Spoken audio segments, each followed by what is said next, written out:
Hello, I'm Lori Joe Vest. Thank you so much for joining me for this episode of Rev and Reach, where Pop Speed Digital Marketing LLC, the agency I run, we pull the curtain back and tell you how we're doing what we do, give you great advice on digital marketing, and help you keep abreast of trends and what's happening in the world of digital marketing to help you get more ROI from your digital marketing efforts.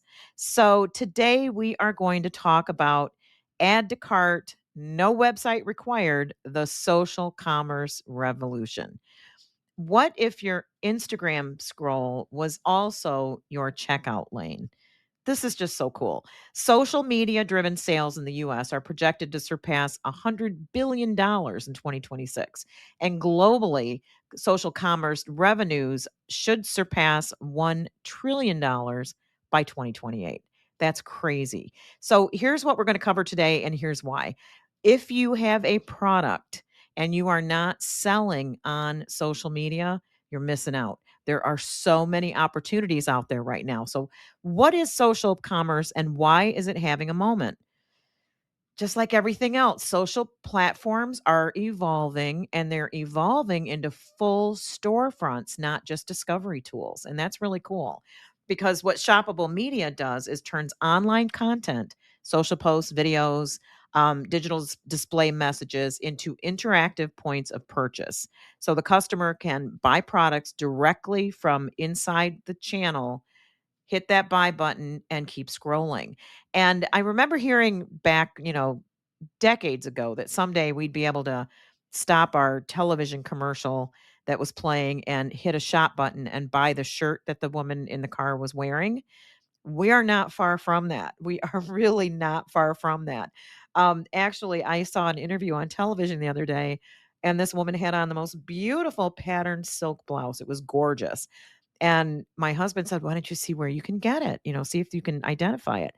Pulled it up, put it in one of my tools, and it pulled up the exact blouse at Nordstrom for $325. That's beyond my budget, but it was beautiful. Now I know why it was so beautiful. And I mean, it was just so easy, and I could have just bought it right then. So we're not far from that on our real TVs with smart TVs, but social commerce gives you so many opportunities.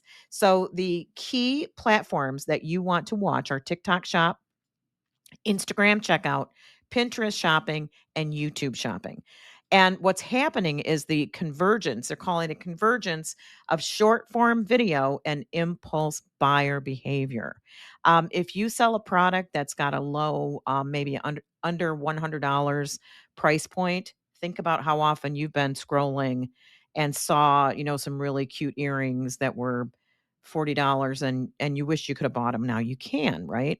So, shoppable video is what's leading this charge. That means the products are featured with embedded links so they can click right then, learn more, and purchase all without leaving the video, which is really makes it so much easier to do those impulse buys. Creator led selling is another thing that's really cool. Instead of brand led selling, you've got creators that are putting together storefronts that when they do a video, you can immediately go buy those items and then they get the credit. If you are a brand selling products, creators and your everyday social media content creator is a much better, more authentic, and more credible um, salesperson than your ads. It's just the way things are right now. They convert better. A spokesperson that you hire that's really polished is not going to be seen as credible compared to the grandma using your skin cream that's really excited about it and uses her own language and reaches a very specific audience. So think about it in terms of that. With AI generated media just taken over, brands are focusing heavily on using creators because the AI stuff is just not cutting it. Consumers know it's AI, they don't believe it, and if you are selling a product, you don't want your audience disbelieving the claims you're making simply because of your images and the tools you're using to create your content. So there's a lot of things that are happening out there. Live shopping is getting really interesting. It's still very niche here. We don't see it quite as often. It's very big in Asian countries, but right now in the US what we're seeing is here and there you'll see, social media. I've seen a lot of Facebook live events where people are selling things, and there's things like that that happen, but it's going to get bigger. So if you have the ability to create a live feed that allows your customers to shop, consider that. Give it a try. It might work. And think about this. Have you ever bought something directly from a social post? What made you do it? I buy skincare stuff. I have bought clothing. Sometimes it's disappointing. I have purchased medication, not medication, but supplements. I have purchased hair care products, hair dyes, things like that. It is something that people are looking to do. It's one of those things that helps the consumer see what your product is like when it's in use, how other people feel about it. It's a stellar pathway if you're selling a product under $100. The one thing you do have to consider with social commerce is that in 2026, users can actually customize their feeds to hide entire categories of content that they don't want to see. Instagram has this thing called Tune Your Algorithm, which allows people to suppress entire industries, topics, types of creators, all kinds of things. What that means is you cannot rely on algorithm reach to drive commerce. You can't do it. You need to build community. You need to create content that really resonates with your people so that they want to follow you, that they engage with you. Community is so much bigger than just reaching a huge number of people. It's so much more important. The more competitive the digital space gets, the more important it is that you are actually reaching out to your consumers with things that they want to see and experience. The other thing that's happening, which is kind of cool, is that Threads is emerging as a commerce platform. We had not spent a lot of time on Threads, but it's actually now a viable platform cementing its role as a real-time information hub. More people are going there, and the NBA is one of the major brands is playing there. So that's kind of interesting to see who the audience is for the NBA. It's very wide, very broad. They also have a lot of money. So if they're posting on Threads and doing some sponsorship on Threads, you can pretty much assume that they have done the research to show that it's a viable channel. So I would recommend you get more into Threads, at least add that to your mix of social channels that you play in so that you can see if it's viable for you and your audience.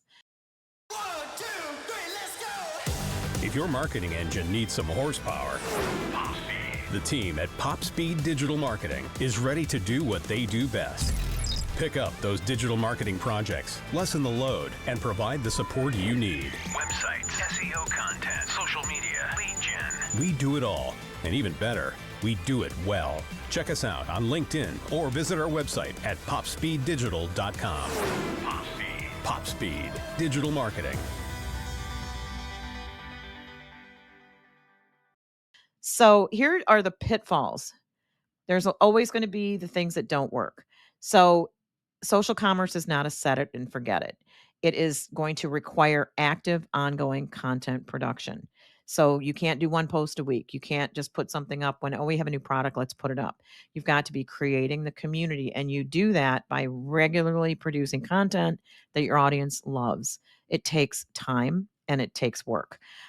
Attribution headaches. You have to be really careful in setting everything up to make sure that you're actually measuring what drove the purchase, what post or what live led people to go and buy. If you had 16, posts that were selling social commerce posts last month, at the end of the month, you should be looking at that content and analyzing what performed and then do more of that and less of the things that don't perform. You'd be surprised how many people keep doing the same thing over and over again and expect different results. It's not how it works. So the other thing is authenticity versus advertorial. If it feels like an ad, it will fail. And if you may have heard me say this before if you've listened to this podcast, but I would advise you to go look at Scrub Daddy on TikTok. If you're wondering, oh my God, how can I do something authentic, entertaining with something that's just like a little sponge or whatever your product is? Go to TikTok, look at what the brands are doing. That's where you're going to see the best of the best when it comes to social commerce. I hear it everywhere with a lot of influencers. Oh, I bought this because I saw it on TikTok Shop. It's where I think it started, and it's a really great place to go and look and consider what you should be doing to get into social commerce if you're not there already.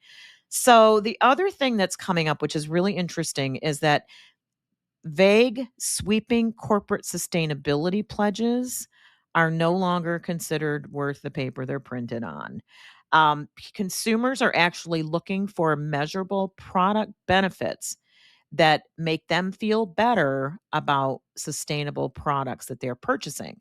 So you'll want to look at that. You'll want to be specific. If your product is made with all natural ingredients, include that. If your product is does not tested on animals, include that.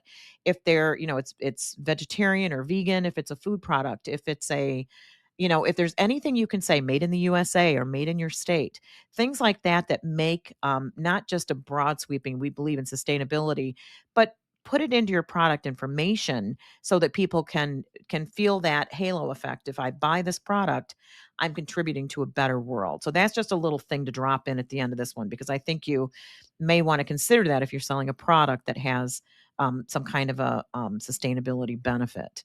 So last but not least, here's what I'd like you to do. If you have a product that might be a good possibility for social commerce, audit your current social presence first. Go through all the channels and go, is there one that I might have made, put a link in and made it shoppable?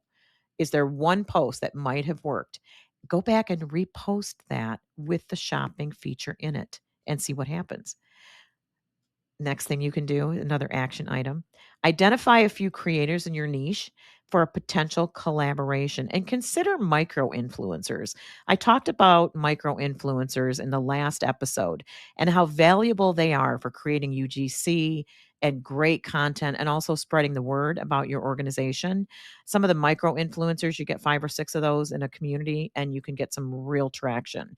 So identify 2 or 3 of those that you could do a social shopping collaboration with and consider doing that. And then make sure that you're tracking click to purchase, not just engagement. So make sure that whatever you're setting up, you're tracking click to purchase and you've done it in a way includes the right kinds of links and everything that allows you to do that. So I hope this has been helpful. It's one of those topics that's just so hot right now that social commerce is taking over and we all want to buy when we get that urge. And if you're a seller, you want to be on the other side of that happy, engaged buyer. So that's all I've got for you. I hope you have enjoyed listening to this episode, and we will be back in just a few weeks with another episode to help you get more ROI from your digital marketing efforts. If you are watching this on YouTube, please do me a favor and subscribe to the channel and maybe share the content or give us a comment. We would love to hear from you. We have a website, revandreach.popspeeddigital.com. We would love to hear from you there. You can also reach out to me on LinkedIn. I'm an open networker. Just let me know that you were listening to Rev and Reach. Please give me topics you'd like me to talk about. It's hard for me from this side to know what questions you might have. So I'd love to hear from you. And with that, I will sign off and we'll see you again in a few weeks.